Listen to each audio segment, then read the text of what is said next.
жалагай айтсаңыз, негизи Бурулай боюнча биринчи жана экинчи соттук экспертизанын жыйынтыгы канааттандырбайт деп маалымат чыкты. Бул боюнча сиздин пикириңиз, оюңуз кандай болот? Бул мага экинчи жолу чыкканда дагы мен тергөөчүлөргө бул тууралуу толук макул эмесмин деп кол коюп бергенмин. Бул экинчи жолу дагы мен ишенбейм азыр бул экспертизанын чыкканына дагы. Булар айтып атат, дефибриллятордун изи деп атат. Дефибриллятордун изи эмес, бул мен өз көзүм менен көргөнмүн. Мен Орозонун күнүндө болгон бул окуя. Мен жалган айткан жокмун. Ушу сүрөттү дагы мен чыгарбай эле коеюн деп башында чыгарган эмесмин. Ушу айла жок, ушу эл көрсүн деп, ошон үчүн ушу сүрөттү да таркатып бердим. Мына жакында эле өкмөт башчы ушул Ички иштер министрлигине бул экспертиза боюнча тапшырманы өздүк көзөмөлгө алууну буйруган болчу. Анан сиздерге телефон аркылуу кайрылып же келип байланыштыбы? Ошол бойдон эч ким келе элек. Жайыл районундагы роодун немеси начальниги ошо сотрудниктерин ээрчитип келди, ошо каза болгондон кийин.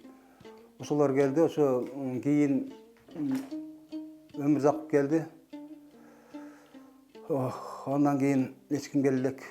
Мен ойлогом ушу президент, премьер киришип атат, МВДнын министри, генеральный прокуратура баары билет, эми бул акыйкат чыкса керек деп, мен ошон үчүн сүрөттү башында көргөзгөн эмесмин эч кимге. Мына булардын жыйынтыгы ушундай болуп атат. Азыр эми ушул Бурулайдын өлүмүнө шектүүделген бала боюнча маалыматтар барбы? Сиздер көрдүңүздөр беле аны? Жок. Тергөөчүлөр айтып атат, СИЗОдо дейт, мурда 47-де лечение алды дейт, ошо башында келгенде. Азыркы убакта биринчи СИЗОдо кармалып турат дейт. Жок, көрө элекмин.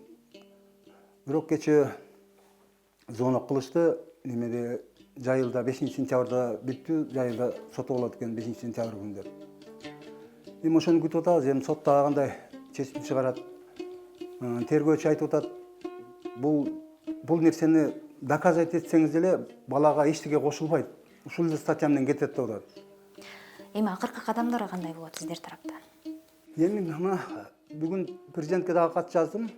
Мен кирип ал кишиге мен акыркы үмүтүм ушул да, эми ошо президентке кирип туруп, дагы ошол киши менен сүйлөшүп, айта турган нерсени, көргөзө турган нерсени көргөзөм.